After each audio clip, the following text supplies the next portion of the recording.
Bismillahirrahmanirrahim. Assalamualaikum warahmatullahi wabarakatuh. Alhamdulillahirabbil alamin. Assalatu wassalamu ala asrofil anbiya'i wal mursalin wa ala alihi wa sahbihi ajma'in, amma ba'd. Rabbi shrah li sadri wa yassir li amri wahlul 'uqdatam min lisani yafqahu qawli.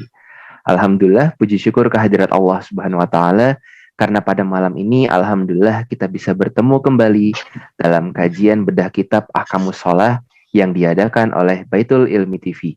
Semoga apa yang akan kita bahas pada malam ini bisa mendapatkan ilmu yang bermanfaat, khususnya dalam meningkatkan kualitas ibadah sholat kita yang nantinya kelak akan mendapatkan pahala serta ridho dari Allah Subhanahu wa taala.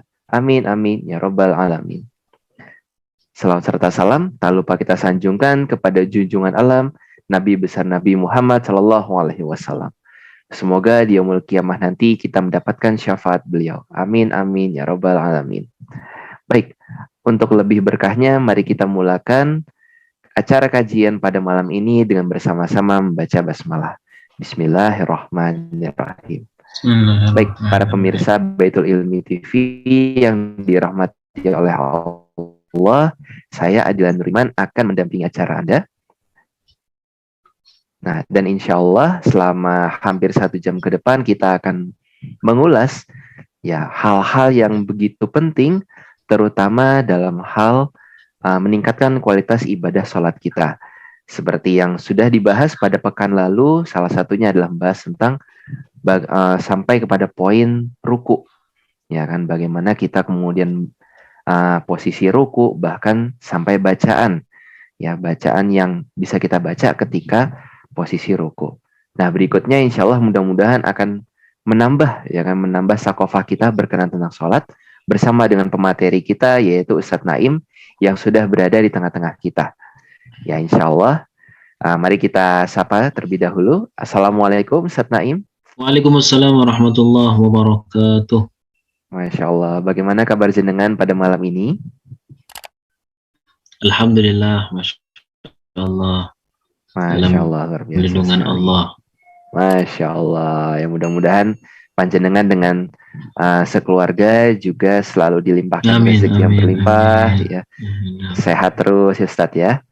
Oke, baik. Untuk pemirsa Baitul Ilmi TV yang dirahmati oleh Allah juga, nanti jika akan ada pertanyaan berkenan tentang materi pada malam ini, bisa langsung Anda tuliskan di kolom chat, baik itu yang berada di forum Zoom, bisa langsung tulis di kolom chat Zoom, maupun bagi Anda yang menyaksikan via live YouTube, bisa langsung menuliskannya di chat live YouTube. Baik, kalau gitu tak perlu berlama-lama, mari kita serahkan forum ini kepada pemateri. Pada Ustadz Naim, dipersilahkan. Baik, bismillahirrahmanirrahim. Assalamualaikum warahmatullahi wabarakatuh. Waalaikumsalam warahmatullahi wabarakatuh. Alhamdulillahi rabbil alamin, wabihi nasta'inu ala umuri dunya waddin, wassalatu wassalamu ala ashrafil anbiya'i wal mursalin, wa ala alihi wa sahbihi wa man tabi'ahum bi ihsanin ila yaumiddin. Asyhadu an la ilaha illallah wahdahu la syarika la al-malikul haqqul mubin wa asyhadu anna Muhammadan abduhu wa rasuluh shadiqul wa'dil amin.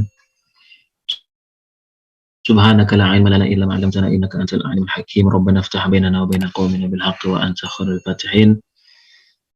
Nawayna ta'alluma wa ta'lima wa tadhakkura wa tadhkira wa naf'a wal intifa'a wal ifadata wal istifadah wal hatha 'ala at-tamassuki bi kitabillahi wa sunnati rasulih.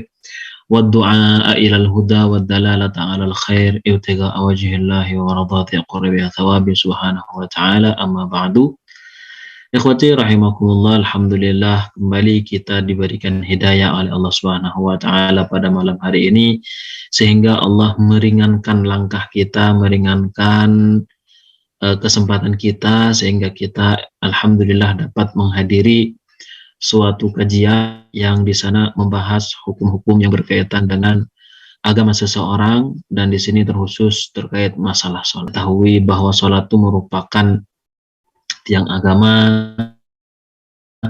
Sholat itu adalah hal yang sangat penting, bahkan untuk membedakan antara seseorang itu adalah orang Islam atau tidak, ya dilihat di antaranya dengan melihat salatnya. Makanya salat ini adalah sangat penting sekali. Berhubung kita semua ini sudah mukallaf, sudah balighah dan berkewajiban melaksanakan salat, sehingga kita wajib pula untuk mengetahui hukum yang berkaitan dengan salat. Ikhwati rahimakumullah, kemarin kita telah membahas terkait masalah ruku ya. Kita terakhir membahas masalah ruku, dan sekarang insyaallah kita akan melanjutkan. Faqala al-musannif rahimahullahu ta'ala wa nafa'ana bihi wa bi'ulumihi fid dharaini amin. Wal mustahabbu. Sampai di sini kita. Wal mustahabbu, adapun yang dianjurkan, adapun yang disunnahkan, an yujafi, hendaknya merenggangkan, mirfaqaihi, kedua sikunya, an jambaihi, dari kedua lambungnya. Nah, jadi kemarin kan sudah dijelaskan ya bahwa ketika ruku itu hendaknya sejajar antara punggung dengan kepala. Tidak terlalu mendongakkan kepala ke atas atau tidak terlalu menundukkan kepala ke bawah. Jadi sedang. Antara punggung dengan kepala itu rata. Kemudian anjuran berikutnya adalah kedua siku itu harus jauh dari lambung. Ya, jadi tidak kemudian dihimpit ketika ruku, melainkan harus direnggangkan. Tentu ini bagi kaum laki-laki. Kalau kaum perempuan, ya nanti ada hukum yang berbeda. Justru kalau perempuan malah harus dihimpit. Cuman tidak terlalu. Artinya memang untuk membedakan antara laki-laki dengan wanita. Jadi begitu ya, dijauhkan kedua siku tangannya anjambaihi, dari kedua lambungnya. Maksudnya kedua lambung ya perut gitu. Jadi tidak menyanggah perutnya. 5 rawa Abu Hamid As-Sa'idi, karena diriwayatkan oleh Abu Hamid As-Sa'idi, anna Nabiyya sallallahu alaihi wasallam, bahwa Rasulullah sallallahu alaihi wasallam fa'ala dzalika, melakukan hal itu. Jadi Rasulullah melakukan hal itu ketika ruku. Beliau tangannya, siku-sikunya itu dijauhkan dari perutnya. Itu kesunahan di dalam ruku. Kemudian kesunahan berikutnya, wal mustahabbu an yakula, hendaknya mengatakan subhana rabbiyal azimi salasan, subhana rabbiyal azimi sebanyak 3 kali. Boleh ditambah dengan wa bihamdi. 5 ruwiya an Hudzaifah, karena hadis yang diriwayatkan oleh Hudzaifah, qala shallaitu ma'an nabiy sallallahu alaihi wasallam, saya salat bersama Nabi Muhammad sallallahu alaihi wasallam, fakana yaqulu fi ruku'ihi subhana rabbiyal azimi. Saya pernah salat bersama Rasulullah, kemudian Rasulullah tatkala ruku membaca subhana rabbiyal azimi. Itu yang dibaca. Wa fi sujudihi, dan di dalam sujudnya bacaan yang beliau baca adalah subhana rabbiyal a'la. Subhana rabbiyal a'la.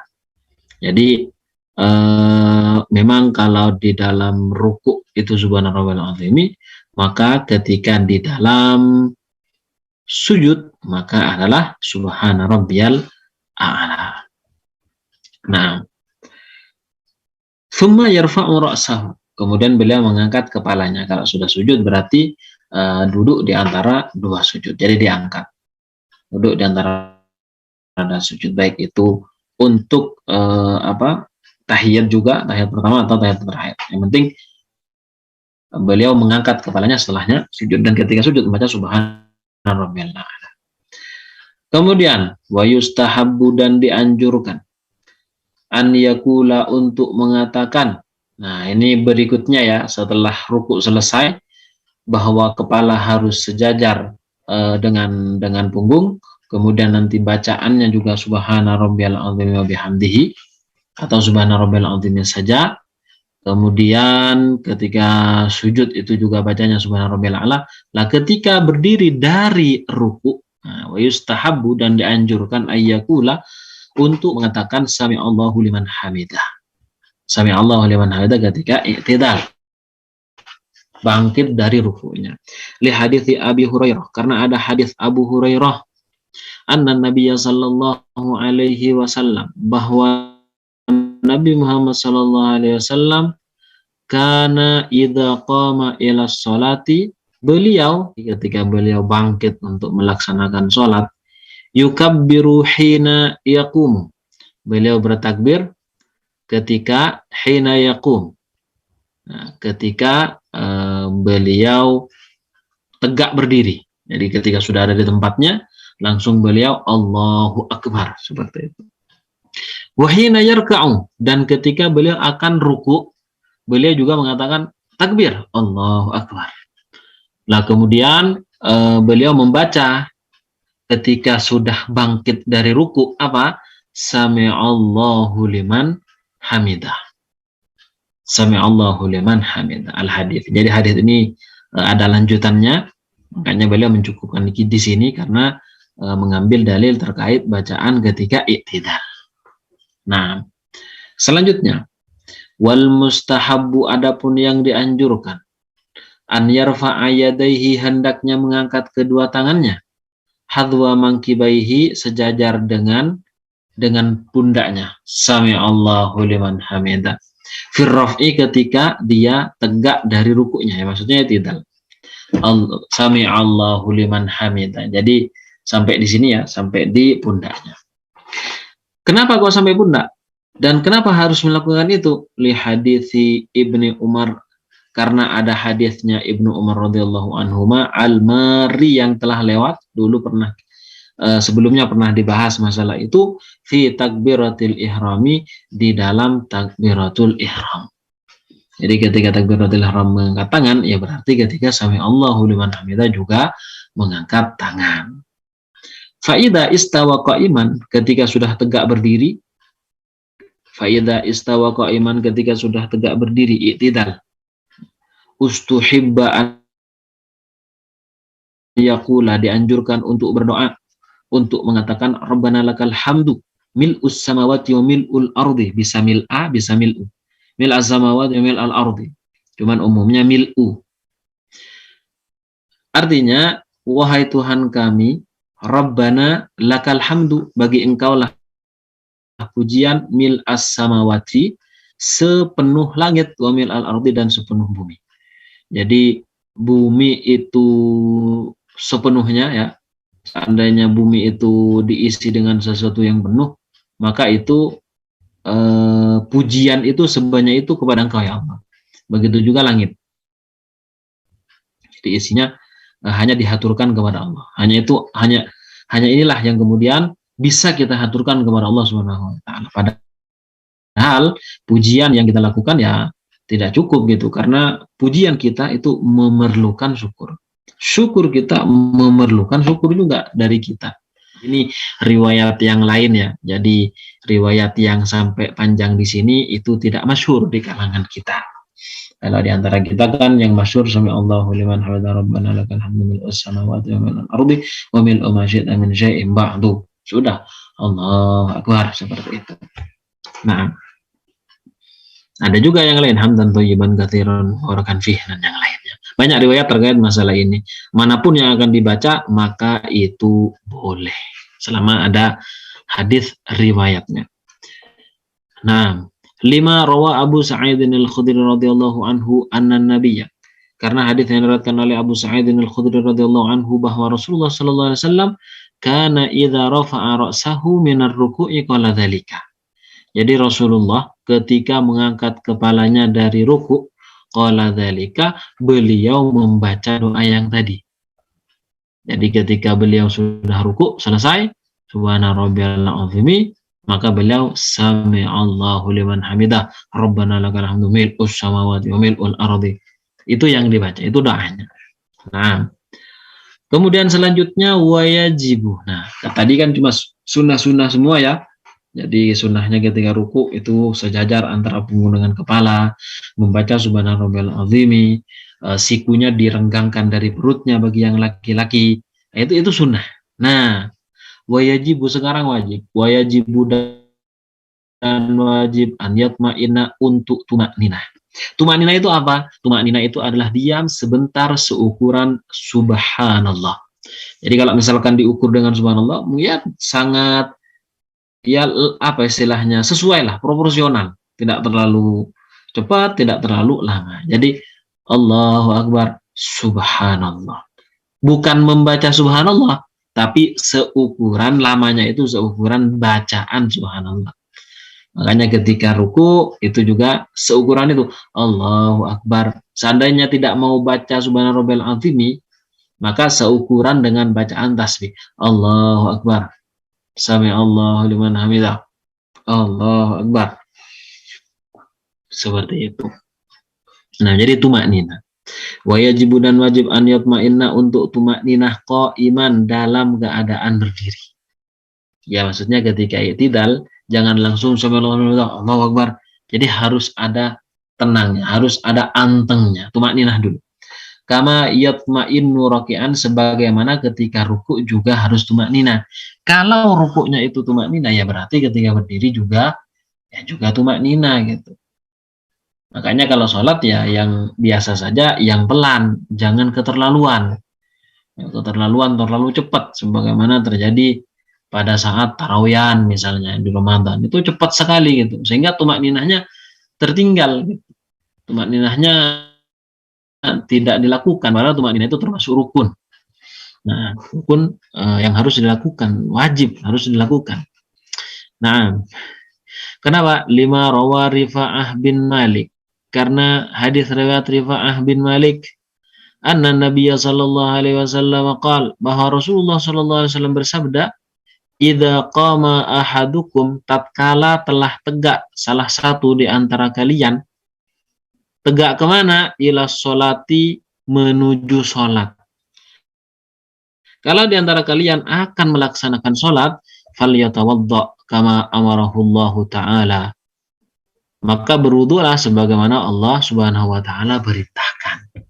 Bagaimana di dalam ayatnya, ya ayyuhalladzina amanu idza qumtum ilas sholati, kan begitu, idza qumtum ilas sholati faghsilu wujuhakum wa aydiyakum ilal marafiqi wamsahu biru'usikum wa arjulakum ilal ka'bayn. Jadi ada perintah memang di dalam firman Allah Subhanahu wa taala ketika akan melaksanakan sholat ya harus ila anqal, sampai sabda beliau summa liyarka, kemudian hendaknya dia ruku, hatta yatma'inna raki'an, sampai dia tumakninah dalam keadaan ruku, tenang. Rukunya itu tidak gerusa-gerusu, tenang.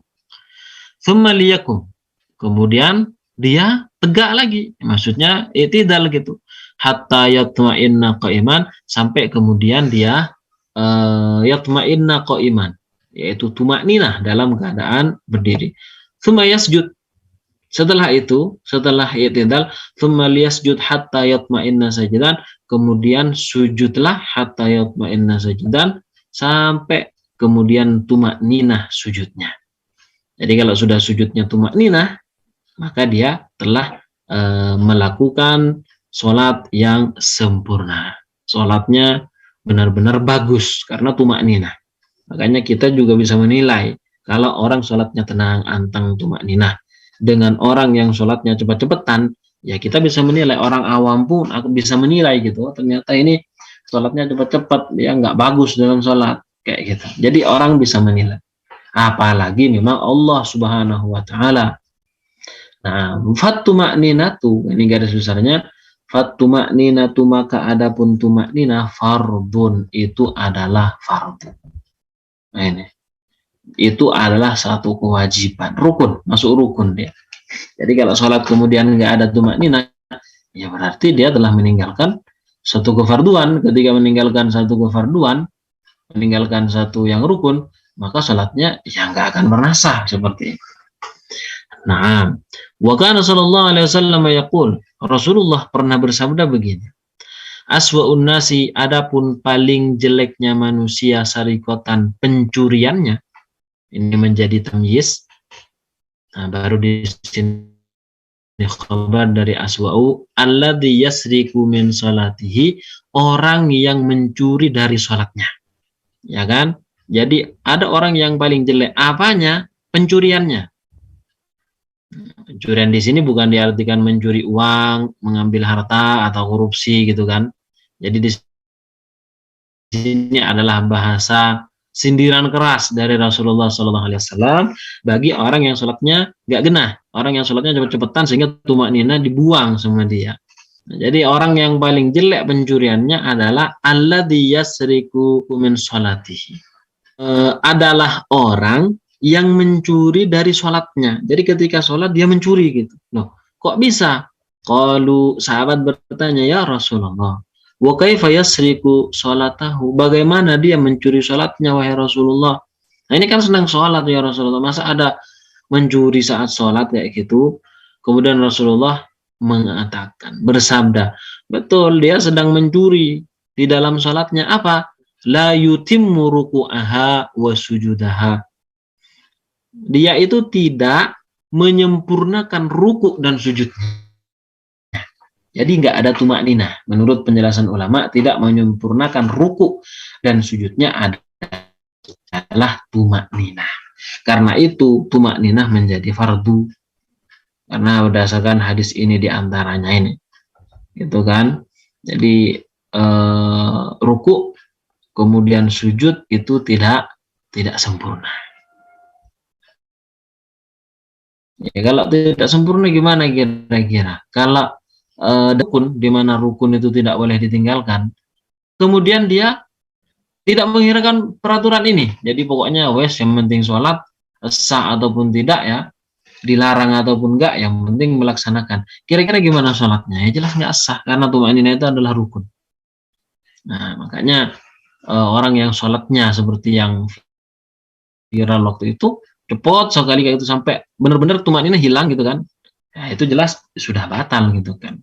Itu yang pertama. Yang kedua, karena bacaan Al-Fatihahnya sudah ngawur gitu. Sementara Al-Fatihah itu harus dibaca dengan betul. Kalau sudah baca sembarangan karena Al-Fatihah juga rukun, maka sholatnya juga tidak sah seperti itu. Nah, waqala alaihi salatu wassalam. Kemudian Rasulullah Shallallahu Alaihi Wasallam bersabda. Rasulullah bersabda dalam hadits lain apa? La tujzi'u salatul rajuli hatta yuqima dhahrahu fir ruku'i was sujud. Tidaklah mencukupi, tidaklah sempurna salatul rajuli, salatnya seorang laki-laki atau perempuan, salatnya seseorang hatta yuqima dhahrahu, sampai kemudian dia meratakan punggungnya fir ruku'i, ketika ruku'.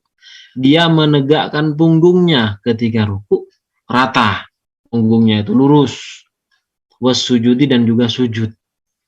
Nah, kalau sujud itu tidak membungkukkan diri ketika sujud, tidak juga menjatuhkan perut. Jadi pokoknya sesuai lah, proporsional kayak gitu, sehingga kemudian salatnya menjadi sempurna. Cuma karena ini sudah dilaksanakan ya, tadi ruku, i'tidal, kemudian sujud ya, thumma yasjudu, lalu akhirnya kemudian dia sujud. Tambahan penjelasan di sini, wa huwa fardun, lah sujud ini adalah fardu. Sujud itu adalah satu rukun di mana itu harus dilakukan. Itu disebutnya dengan rukun fi'li, rukun yang sifatnya perbuatan.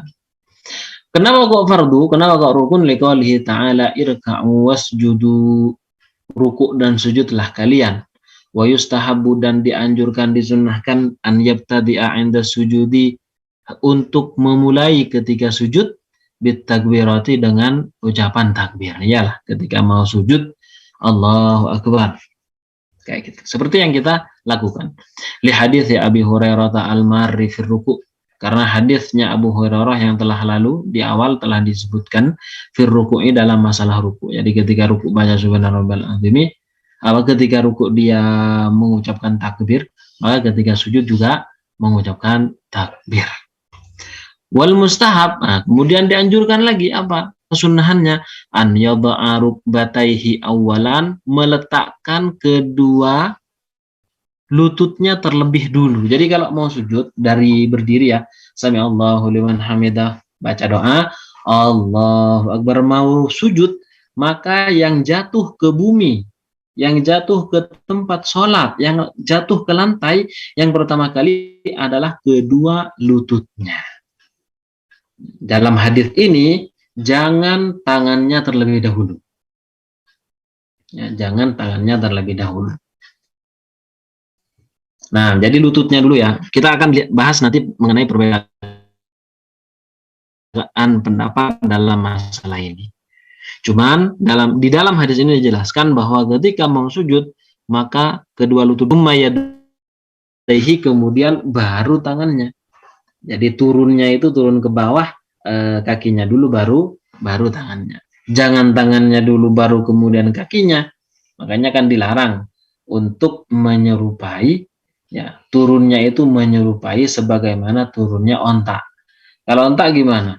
Onta itu tangan depan dulu, kaki depan dulu ya, baru kemudian belakang. Nah, agar tidak menyerupai, dilarang. Sehingga akhirnya kaki dulu, lutut dulu yang turun ke lantai, ke bumi.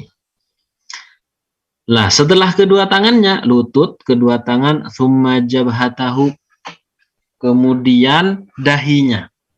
Nah, baru setelah itu dahinya disentuhkan juga, agak ditekan sedikit. Wa anfahu, baru kemudian hidungnya. Nanti kita akan bahas apakah meletakkan hidung itu termasuk suatu kewajiban, ya, atau tidak. Kita akan bahas nanti. 5 rawail Ibnu Hujur radhiyallahu anhu qala, karena riwayat hadis yang diriwayatkan oleh Wa'il bin Hujur, beliau mengatakan kana Nabiyyu sallallahu alaihi wasallam, bahwa Rasulullah sallallahu alaihi wasallam dulu tatkala salat, idza sajada, ketika beliau mau sujud, wada'a rukbataihi qabla yadaihi, beliau meletakkan kedua lututnya sebelum tangannya. Jadi lutut dulu baru tangan, jangan tangan dulu baru lutut. Jadi lutut dulu. Wa idza nahadha, ketika beliau tegak berdiri, ketika maksudnya bangkit dari, bukan berdiri ya. Iya, termasuk berdiri gitu. Nahadha. Wa idza nahadha, dan ketika dia berdiri, bangkit untuk berdiri, rafa'a yadaihi, beliau mengangkat tangannya qabla rukbataihi, sebelum kedua lututnya. Jadi kalau mau turun lutut dulu baru tangan. Ketika mau berangkat untuk berdiri tegak, maka tangan dulu yang diangkat, baru setelah itu kakinya, lututnya. Jangan lututnya dulu diangkat baru kemudian tangannya juga diangkat. Jadi kebalik ya, jadi tangannya dulu baru kemudian lututnya. Wa yasjudu 'alal jabhah, beliau kemudian bersujud menggunakan dahi, wal anfi, hidung, wal yadaini, kedua tangan, wal rukbataini, kedua lutut, wal qadamaini, dan kedua ujung jari telapak kaki. Jadi jari-jarinya juga beliau tekuk sehingga juga disentuhkan ke tempat sujud. Nah, sekarang kita akan bahas terkait masalah sujudnya. Tadi kan hadisnya ya. Nah, amma sujudu 'alal jabhati, adapun bersujud menggunakan dahi, di atas dahi, ini menggunakan dahi, fa fardun, maka hukumnya fardu. Jadi termasuk fardu dari sujud agar kemudian sujudnya dianggap sah ketika dahinya benar-benar diletakkan kepada lantai. Dan yang perlu diingat, wala budda ayyakuna sujudu 'alaiha mubasyaratan walau ba'daha. Hendaknya sujud yang dilakukan dengan menggunakan dahi ini, dengan menggunakan dahi, mubasyaratan, langsung. Jadi langsung dahi ini langsung menyentuh ke ini, ke lantai. Walau ba'daha, meskipun hanya sebagian dari dahi, atau malah sebagian kecil. Tapi kalau misalkan dia sujud menggunakan kopiah gitu, tapi kemudian kopiahnya betul-betul menutupi, dahi. Nah, ini kan sudah, kalau begini kan sudah dahi sudah tertutup ya, dahi sudah tertutup. kemudian sujud, maka sujudnya tidak sah. Kalau sudah sujudnya tidak sah, ya berarti salatnya nggak sah, kayak gitu. Tapi kalau cuma setengah kayak gini misalnya ya, setengah seperti ini, nah itu kan masih ada sebagian yang menyentuh ke lantai, maka itu adalah sah, begitu. Nah, atau misalkan ya seperti ini, kalau ini malah lebih aman gitu. Makanya ketika sujud hendaknya tidak dihalangi oleh sesuatu. Gimana kalau sujud tapi dihalangi oleh sejadah? Oh, enggak apa-apa. Sejadah itu bukan termasuk barang yang kita bawa. Kan begitu, bukan barang yang kita bawa. Dia tidak bergerak ketika kita bergerak. Beda dengan songkok. Songkok ketika kita kanan, dia ikut kanan juga. Nah, ketika kita sujud, dia ikut sujud juga. Jadi bergerak dengan gerakan orang yang sholat. Kalau sejadah enggak gitu kan. Walaupun sejadahnya tipis. Nah, atau malah tebel gitu. Itu enggak masalah. Nah, jadi ketika sujud, dahi itu benar-benar harus menyentuh secara langsung. Tapi kalau misalkan dia sujud, gitu ya, sujudnya ternyata dia sujud ke tisu, atau misalkan plastik kresek kecil, ya, plastik kecil. Ketika sujud pertama, ya kan, karena dia sujud ke lantai dan mengenai tisu itu, maka itu tidak masalah, selama tisunya memang suci ya kan, sujud. Tapi ketika antum bangkit lagi untuk duduk di antara dua sujud, ternyata tisunya itu menempel, ceket istilahnya, menempel, melekat di dahi, karena kemungkinan dia berkeringat seperti itu, menempel. Lah kemudian sujud lagi dengan tisu yang sudah menempel di dahi, maka sujudnya tidak sah, karena dia tidak langsung. Beda dengan yang pertama tadi. Kalau yang pertama tadi tisunya kan belum dibawa, sehingga belum bergerak dengan gerakan kita, belum terbawa oleh kita, maka itu tidak masalah. Tapi ketika antum sujud untuk kedua kalinya dengan tisu yang sudah menempel di dahi, kemudian sujud dengan seperti itu, maka sujudnya tidak sah. Karena ini syaratnya itu harus mubasyarah. Mubasyarah itu langsung kulit, langsung menyentuh ke tempat sujud. Nah, kemudian ini bila lebih mendetailkan, fa'in sajada ala ha'ilin, ketika dia sujud ala ha'ilin, kepada sesuatu yang menghalangi, lam yujzi'hu, maka hal itu tidak mencukupinya. Seperti yang dicontohkan tadi, contoh kasusnya adalah kopiah, songkok, peci, atau tisu yang kemudian dia kena, ya, kemudian terbawa di dahinya, lalu kemudian dia sujud lagi.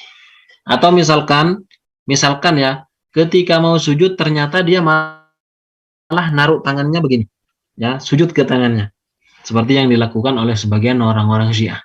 Orang-orang Syiah sujudnya ke tangan seperti ini. Maka bagaimana kalau melakukan seperti ini, maka sujudnya tidak sah, karena antara dahi dengan lantai tempat dia sujud dihalangi oleh tangan. Karena tangan ini adalah termasuk bagian dari kita yang bergerak dengan gerakan kita, kayak gitu. Itu ya, itu tidak bolehnya di sana. Atau kita misalkan sujud kepada lantai, namun kemudian lantai itu dihampari oleh sorban yang kita miliki yang kebetulan panjang. Misalnya sorbannya panjang sampai kemudian disujuti. Atau misalkan seperti serban ini. Nah, ini nih. Ketika mau sholat ternyata seperti ini dan menutupi seluruh dahi. Kalau cuma segini sehingga sebagian dahi menyentuh ke ini, maka tidak masalah. Tapi enggak, ini menutupi seluruh dahi. Kemudian dia sujud, maka sujudnya tidak sah. Termasuk juga ketika sujud, namun kemudian rambutnya panjang sampai benar-benar menutupi dahinya, lalu kemudian dia sujud. Nah, gimana? Maka sujudnya tidak sah. Makanya gunanya songkok memang itu. Gunanya kopiah memang untuk diantaranya adalah untuk mengantisipasi bagi orang yang rambutnya panjang. Begitu.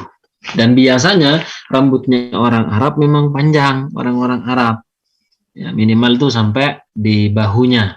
Seperti Rasulullah SAW sendiri, rambutnya beliau panjang sampai di bahu. Kayak ini, nggak sampai ke bawah sehingga menyerupai perempuan, tidak. Jadi memanjangkan rambut secara hukum asalnya memang itu sunnah karena Rasulullah melakukan hal itu. Nah, cuman bagi sekarang ya nggak dalam hal ini ada pertimbangan-pertimbangan tertentu karena rambut panjang sudah dijadikan identik dengan orang-orang yang misalkan nggak benar gitu kan. Rambut panjang biasanya pekerjaannya minum-minuman apa dan yang lainnya. Nah, baik begitu ya. Nah, kenapa kok itu tidak boleh ketika bersujud kepada sesuatu yang menghalangi dahi kita kepada tempat sujud? Lima rawa Khabbab ibnul Arat, karena riwayat Khabbab ibnul Arat radhiyallahu anhu. Qala, beliau berkata, syakauna ila Rasulillahi harrar ramdha'i. Kami pernah mengeluh kepada Rasulullah.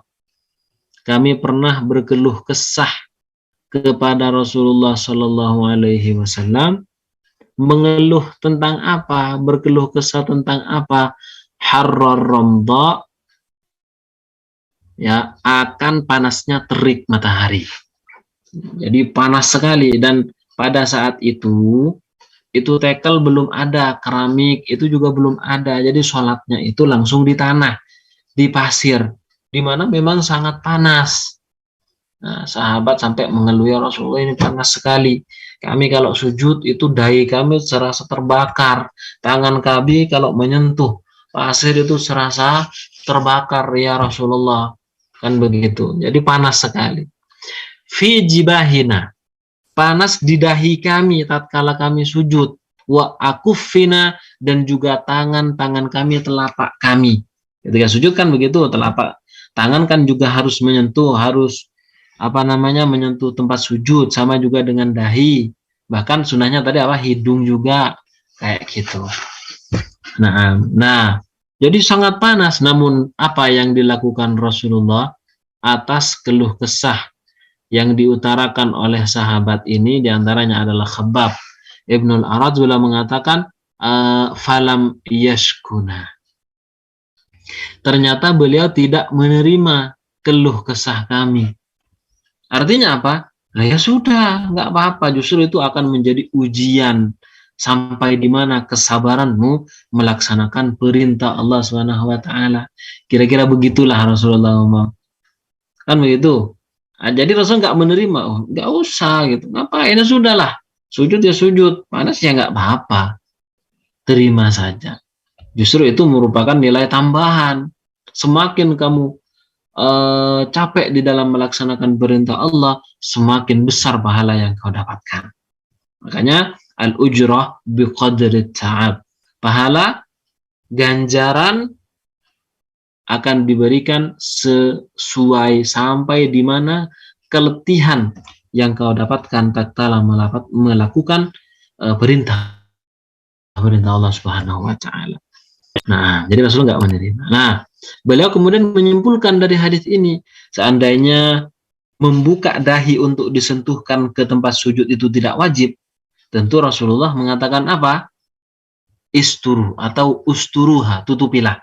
Ya wes, kalau memang panas sudah tutupi saja, menggunakan apa gitu kan, kain seperti ini misalnya, agar nanti tidak kepanasan dahi kalian itu. Namun Rasulullah kan tidak memerintah. Rasulullah justru malah tidak menerima pengaduan mereka. Ya sudah, laksanakan saja. Falam malam yakul. Ketika Rasulullah tidak mengatakan dzalika, hal itu. Kan Rasulullah tidak mengatakan itu kan. Rasulullah ternyata tidak mengatakan, oh iya tutupi saja wes, nggak apa-apa. Kan tidak mengatakan begitu. Dalla, maka menunjukkan. Nah, ini menjadi jawab. Dalla, maka menunjukkan ala anna kashfaha fardun, bahwa membuka dahi dari penghalang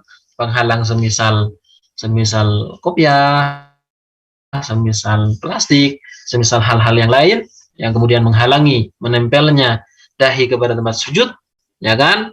Fardun, itu adalah fardu. Makanya ketika Rasulullah tidak mengatakan hal itu, berarti menunjukkan bahwa membuka itu agar kemudian langsung menyentuh ke tempat sujud, fardun adalah satu kefarduan. Jadi itu fardu, ketika sujud harus menempelkan secara langsung. Makanya rambutnya yang panjang ya hendaknya memang harus dipotong kayak gitu kan. Apalagi panjangnya sampai menjulur-julur ke depan. Cuman sayangnya sekarang orang-orang sudah pada mengidolakan BTS, mengidolakan yang Korea-Korea itu, yang laki-lakinya memang gayanya rambutnya sampai menutupi mata satu kayak gitu kan, sampai menutupi dahinya secara total. Ya kalau misalkan dia sholat lalu menggunakan kopiah sehingga tidak menghalangi dahinya, itu nggak masalah gitu. Cuman kan hal itu dia lakukan sampai di dalam sholat sekalipun, sehingga dahinya dihalangi oleh rambutnya. Nah, itu kan bahaya, kan menjadikan sholatnya nggak sah, sebab rukuknya nggak sah. Nah, wa amma sujudu alal anfi. Nah, di sini ya, ini sempat terjadi pro kontra ini. Ini hidung disentuhkan atau enggak ini ketika sujud. Nah, wa amma sujudu alal anfi, adapun sujud menggunakan hidung. Jadi hidung ikut serta di dalam sujud sampai menyentuh ke tempat sujud juga, fasunnatun, maka hukumnya adalah sunnah. Jadi enggak wajib, ya, tidak wajib untuk mengatakan bahwa ya hidung juga harus gitu kan. Kalau enggak kena ya berarti enggak sah sujudnya. Tidak, itu adalah sunnah. Sunnahnya begitu memang. Loh kok bisa sunnah? Mari kita lihat hadisnya. 5 rawa Abu Hamid. Karena hadis yang diriwayatkan oleh Abu Hamid, anna Nabiyya sallallahu alaihi wasallam, bahwa Rasulullah sallallahu alaihi wasallam sajada wa amkana jabhatahu. Beliau sujud wa amkana jabhatahu, dan amkan itu menetapkan. Jadi beliau benar-benar acik di dalam sujud, ya, benar-benar menetapkan di dalam sujud jabhatahu, dahi beliau, wa anfahu, dan juga hidung beliau, minal ardi, ke bumi. Jadi ke tempat sujudnya beliau benar-benar acik dahi dan juga hidungnya. Fa in tarakahu ajazahu. Kalau memang meninggalkan untuk mengikutkan hidung di dalam sujud itu, jadi dia nggak mau pakai hidungnya gitu, karena memang kebetulan pesek sehingga memang tidak nyampe ke tempat sujud gitu misalnya. Nah, seandainya dia meninggalkan perbuatan ini, tidak mengikut sertakan hidung di dalam sujudnya, ajaza'ahu, maka boleh. Loh kok bisa boleh? Kan begitu. Apa dalilnya? Baik, ini ada dalilnya. 5 rawa Jabirun radhiyallahu taala anhu. Karena hadis riwayat Jabir, beliau mengatakan apa? Ra'aitu Rasulullah sallallahu alaihi wasallam. Saya pernah melihat Rasulullah itu sajada bi'a'la jabhatihi, sujud dengan ini, dahi paling atas beliau. Jadi dahi beliau yang paling atas di sini ya. Dahi beliau yang paling atas yaitu tempat di mana ini, di sini dahi beliau paling atas, tempat batas tempat tumbuhnya rambut. Jadi beliau pernah sujud seperti itu. Nah, di sini ini buktinya. Bi'a'la jabhatihi, dengan dahi paling atasnya, ala qasas sya'ri, di atas qasas. Qasas itu batas pertumbuhan antara dahi dengan kepala bagian atas. Ini batas pertumbuhannya di sini. Batas pertumbuhan rambut. Ala qasas sya'ri. Jadi Rasulullah pernah sujud, ya kan? Pernah sujud di mana hidung beliau tidak diikut sertakan, ditempelkan ke tempat sujud.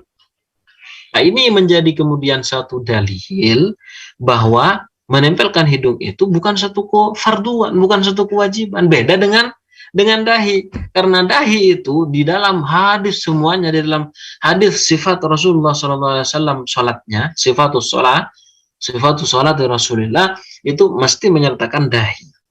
Lah kalau hidung ada yang riwayat seperti ini. Nah, begitu ya. Jadi tidak perlu ini diperpanjang, diperuncing seperti itu, karena mungkin ada sebagian pendapat yang memahami bahwa hidung itu termasuk hal yang harus dilakukan, disujudkan juga karena hadis yang sebelumnya ini. Padahal kalau kita mau lihat lagi, ternyata ada dalil lainnya yang justru mengatakan tidak wajib hidung, sehingga menjadi sunnah hukumnya. Baik, kita lanjutkan. Wa amma sujudu 'alal yadaini. Adapun sujud menggunakan kedua tangan, ya kan? Warukbataini dan kedua lutut, wal qadamaini dan kedua ujung jari-jari kaki, fawajibun maka hukumnya adalah wajib. Jadi ketika sujud, tangan juga harus kena ke tempat sujudnya, lutut juga, kemudian kaki. Makanya kakinya juga harus ditekuk ya ketika sujud. Jari-jari kakinya maksudnya. Karena itu adalah wajib. 5. Rawa Ibnu Abbasin radhiyallahu taala anhuma, karena riwayat Ibnu Abbas radhiyallahu anhuma anna Nabiyya sallallahu alaihi wasallam, bahwa Rasulullah sallallahu alaihi wasallam umira an yasjuda ala sab'ati a'dha. Beliau diperintah oleh Allah untuk sujud di atas 7 anggota badan. Apa 7 anggota badannya itu? Yadaihi, 2 tangan, warukbataihi, 2 lutut, 4 sudah, wa atrafi asabi'ihi dan juga ujung dari jari-jari asabi, ya, jari-jari kaki ataupun tangan, berarti sudah 6, wajhatahu dan juga dahinya 7. Jadi 7 anggota badan ini yang isinya tulang semua itu wajib untuk dilakukan sujud dengan 7 anggota badan itu. Nah,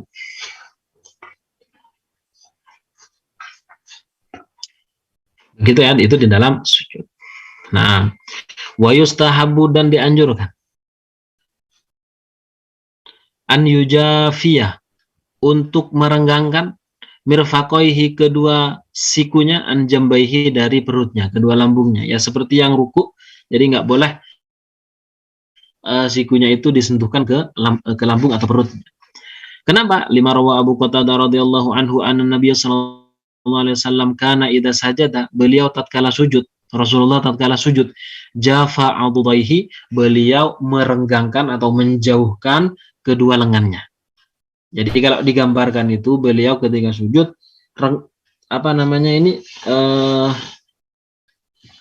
tangan bagian atas ini ya, lengan bagian atas itu direnggangkan sampai digambarkan seandainya dimasuki oleh anak kambing itu bisa. Jadi anak kambing ya, bukan kambing yang besar, bukan kambing yang terlalu kecil yang baru lahir, enggak. Jadi ini anak kambing ukuran biasa, itu masuk. Maka seukuran itu. Nah, wa yustahabbu an yaqillah, dan dianjurkan untuk yaqil. Yaqil itu apa? Ayyarfa'a batnahu an fakhidaihi, mengangkat perutnya dari kedua pahanya. Jadi perut tidak disentuhkan kepada paha, sebagaimana siku-siku ini juga tidak disentuhkan kepada perut. Jadi benar-benar renggang. Ini bagi laki-laki. Kalau perempuan kebalikannya. 5. Rawa Al-Barra bin Azib, karena riwayat Barra bin Amr, beliau ketika sujud jakha itu adalah merenggangkan perut dari pahanya, jadi diangkat. Waruya jummiya, di riwayat lain beliau jummiya, artinya sama, yaitu merenggangkan antara perut dengan pahanya, tidak disatukan. Wal jukhu al-khawi, arti dari jukhu adalah al-khawi, yaitu merenggangkan antara perut dengan pahanya. Baik, alhamdulillah. Insyaallah ini yang bisa kita bahas ya pada kesempatan kali ini. Pada pembahasan berikutnya ini insyaallah kita akan lanjutkan pada pertemuan berikutnya. Baik, ini saja dari saya. Selebihnya saya akan serahkan lagi kepada Ustadz Adil selaku MC. Dipersilakan Ustadz Adil. Baik. Terima kasih Ustadz Naim.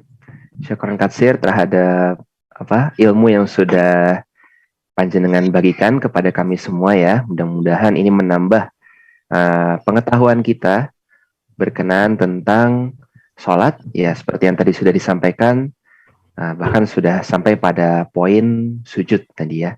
Nah, Baik, kalau begitu kita akan masuk kepada sesi tanya jawab. Alhamdulillah di sini sudah ada beberapa pertanyaan. Ya, di sini ada satu pertanyaan yang ada di forum Zoom dan di chat YouTube belum ada ya. Oh, sudah ada juga yang bertanya. Nah, dan bagi para pemirsa yang lainnya yang ingin bertanya bisa langsung menuliskan pertanyaannya di chat, baik itu chat Zoom, baik yang mengikuti lewat forum Zoom maupun yang mengikutinya lewat live YouTube. Seperti itu. Baik, kalau gitu kita masuk kepada pertanyaan yang pertama, Ustadz Naim. Di forum Zoom ya, pertanyaannya seperti ini. Bagaimana dengan orang yang sudah tua? Kalau mau sujud, yang turun duluan tangannya. Kalau berdiri dari sujud, yang naik duluan kakinya. Karena mereka umumnya sudah tidak kuat dan harus menyangga dengan tangan. Apakah ada dispensi ya, atau bahasanya kayak ada keringanan untuk orang-orang yang sudah usia atau mungkin bisa jadi orang yang terkendala sakit ya. Ya kayak saya dulu pernah mengalami hal demikian ya, untuk bangun itu susah payah karena sempat pernah sakit ya. Nah, bagaimana jawabannya? Monggo bisa dipersilakan kepada pemateri Ustadz Naim. Iya, jadi ini Ustaz. Terkait masalah tadi, saya sempat singgung ya sebentar, bahwa tadi pertama di dalam hadis yang tadi disebutkan, yang beliau tulis di dalam kitabnya Syekh Al-Raghib, menyebutkan ketika akan sujud, ya, ketika akan sujud maka dia jatuhkan terlebih dahulu kedua lutut, disusul kemudian dengan tangan, lalu kemudian dahi dan kemudian hidung. Kan begitu, hadisnya seperti itu. Ketika naik tangan dulu yang diangkat, kan begitu, tangan dulu yang diangkat, baru kemudian disusul oleh kedua lutut. Nah, itu satu riwayat. Nah, ternyata itu yang digunakan oleh mazhab Asy-Syafi'i dan dipandang hadisnya itu cukup kuat untuk dijadikan sebagai dalil karena alasan pertimbangan tertentu di dalam ilmu mustalahul hadis. Sehingga ya jadilah itu suatu dalil dan memang merupakan suatu mazhab pemikiran beliau seperti itu. Difahami dari hadis itu memang nyatanya begitu. Nah, ternyata ada dalil lain, ada hadis lain yang ternyata menyebutkan secara berkebalikan. Ya, menyebutkan secara berkebalikan, bahkan hadisnya juga dianggap sebagai sahih gitu. Perawi-perawinya adalah perawi yang dipercaya seperti itu. Ya, di antaranya disebutkan ya, janganlah kalian la yabruku ahadukum kama yabruku al-ba'ir. Janganlah kalian turun dari atas ke bawah, tentunya ini dalam masalah sholat, sebagaimana turunnya onta. Kalau onta bagaimana? Nah, ya onta tangannya dulu, baru kemudian kakinya. Namun di dalam hadis itu justru mengatakan apa? Wal yadha yadayhi qabla rubatayhi. Dia kalau mau turun seharusnya tangan dulu baru kakinya. Jadi ada periwayatan yang justru maknanya terbalikan. Jadi maknanya ya secara redaksinya, secara lafaznya di hadis satu mengatakan kaki dulu lutut dulu baru kaki. Ternyata di riwayat lain tangan dulu baru kaki.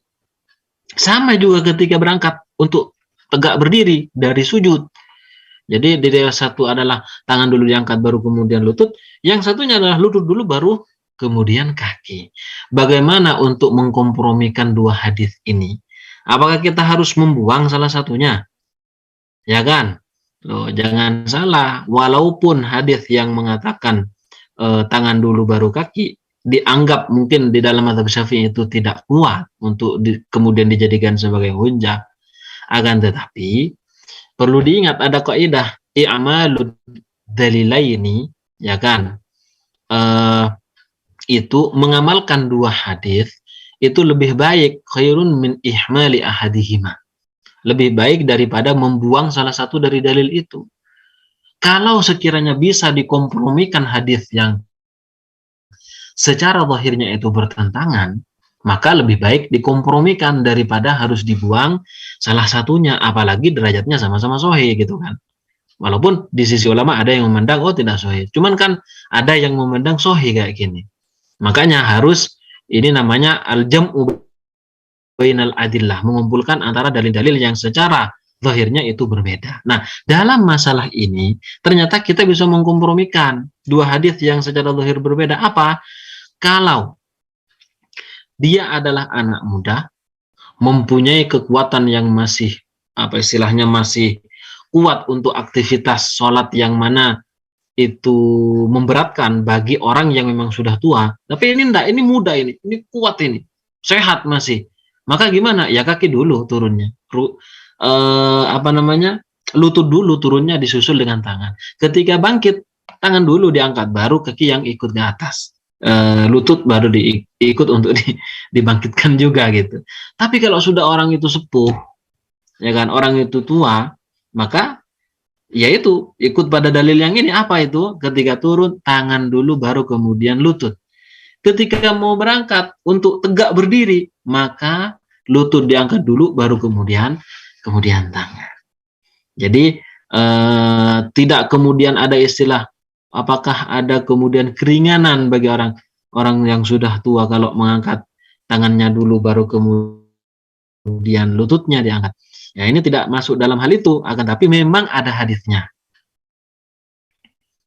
Jadi intinya mau dia itu tangan dulu yang diletakkan ke bawah disusul dengan lutut, ataupun lutut kemudian disusul dengan tangan, itu dua-duanya tidak masalah karena memang ada dalilnya masing-masing. Yang salah apa? Ya yang turun kepala duluan. Nah, ini malah bermasalah itu kalau kepala duluan turun, karena justru itu tidak ada dalilnya. Berarti itu sedang mabuk itu, ya kan? Atau sedang pingsan, kepalanya dulu yang turun kan gitu. Jadi seperti itu, Ustaz. Nah,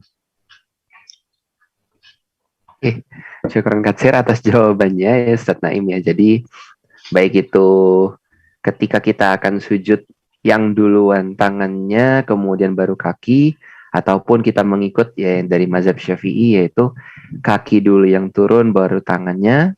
Nah, ini juga ternyata keduanya memiliki dalil seperti itu. Jadi lebih baik kita mengkompromikan kedua kondisi tersebut ya, karena dua-duanya memiliki dalilnya seperti itu. Ya, baik. Semoga ini terjawab ya bagi yang bertanya di forum Zoom barusan. Nah, kalau begitu berikutnya ada satu pertanyaan lagi di live YouTube, di chat live YouTube. Pertanyaannya sederhana saja, Ustaz. Ini berkenaan tentang memakai masker ketika sholat. Pertanyaannya seperti ini, Ustaz Naim. Bagaimana hukumnya sujud ketika menggunakan masker? Ya, mungkin sampai hari ini ya karena ada kondisi tertentu ya, yaitu kita masih peralihan ya dari masa pandemi corona menuju endemi ya, mulai menurun ya. Nah, tapi masih ada beberapa orang yang masih menggunakan masker. Nah, atau mungkin kalau kita menarik ke belakangan juga waktu sholat kan masih menggunakan masker ketika sholat. Nah, bagaimana hukumnya Ustaz ketika kita sujud masih memakai masker? Oke, monggo bisa langsung dijawab Ustaz Naim. ya. Jadi kalau kita sholat menggunakan masker, secara hukumnya ya nggak apa-apa gitu kan, cuman makruh. Jadi mungkin lebih spesifik kenapa ditanyakan, karena hidung terhalang oleh masker kan begitu. Nah, tapi ini hanya sekedar makruh, tidak sampai kemudian menjadikan batalnya suatu sholat. Kenapa? Karena kita tahu tadi dalilnya juga jelas bahwa mengikut sertakan hidung di dalam sujud, menyentuhkan hidung ke tempat sujud, itu hukumnya adalah sunnah. Kita tahu kalau sunnah bagaimana? Apabila dikerjakan dapat pahala. Kalau ditinggalkan maka tidaklah mengapa. Cuman ya rugi ya gitu aja. Nah, kalau dalam masalah bermasker ini sebenarnya makruh saja. Tidak sampai kemudian menjadi batal kayak gitu ya. Hal itu sebagaimana disampaikan oleh beberapa ulama ya di dalam mazhab Syafi'i bahwa hukum itu adalah makruh karena melihat dalil yang tadi. Sebab dalil yang tadi diambil kesimpulannya adalah sunnah, sehingga kalau misalkan tidak dilakukan ya makruh hukumnya kayak gitu. Kalau sunnah kok malah ditinggalkan kayak gitu. Nah, jadi hukumnya tidak apa-apa Ustaz. Oke, baik. Syukran kasir Ustaz Naim ya, semoga terjawab ya. Jadi dengan kondisi yang demikian kita sujud tapi masih menggunakan masker, maka hukumnya makruh. Namun tidak sampai membatalkan sholat kita ya. Oke, baik, semoga terjawab ya. Oke, baik. Sepertinya sudah tidak ada lagi penanya, baik itu di forum Zoom maupun di chat live YouTube ya. Nah, baik, kalau begitu, untuk Ustaz Naim, apakah ada closing statement untuk kita kali ini? Nggak ada Ustaz.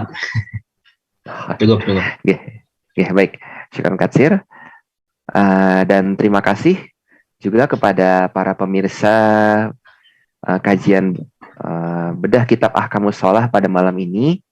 Ya, semoga apa yang sudah kita pelajari barusan berkenaan tentang sholat sampai kepada poin sujud, ini bisa kemudian meningkatkan kualitas ibadah sholat kita. Dan semoga kelak nantinya akan semakin mendulang pahala dari Allah Subhanahu wa taala. Amin amin ya rabbal alamin. Baik, kalau begitu tak lupa saya sampaikan untuk kita akan bertemu lagi di pertemuan berikutnya di Selasa depan, tepatnya pada pukul 8 malam di kajian bedah kitab Ahkamus Shalah bersama dengan Ustadz Naim Syukri. Kalau gitu mari kita akhiri dengan bersama-sama membaca doa kafaratul majelis. Subhanaka Allahumma bihamdik, asyhadu an la ilaha illa anta, astaghfiruka wa atubu ilaik. Saya Adilan Nuriman mewakili kru undur diri. Wabillahi taufiq wal hidayah. Wassalamualaikum warahmatullahi wabarakatuh. Waalaikumsalam.